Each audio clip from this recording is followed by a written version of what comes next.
Hello everyone, welcome to my channel Danvi diaries. ఈరోజు video వచ్చేసి chicken curry అండి. నేనైతే చికెన్ కర్రీ చేస్తున్నాను మా ఆయన కోసం. నాకైతే చికెన్ అంటే చాలా ఇష్టం, అందులోనూ మళ్ళీ మా ఆయన కోసం వండడం అంటే చాలా ఇష్టం. తను తిని చాలా బాగుంది అంటే ఆ తృప్తే వేరు కదండి. ఆ మాట కోసం ఏమైనా చేయాలనిపిస్తుంది.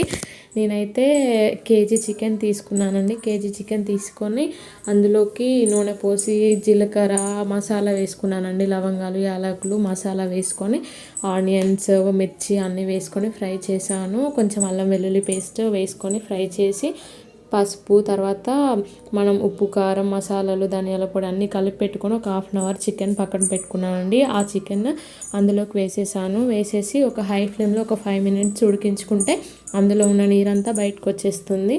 మంచిగా ఉడికించుకొని అందులో ధనియాల పొడి గరం మసాలా వేసి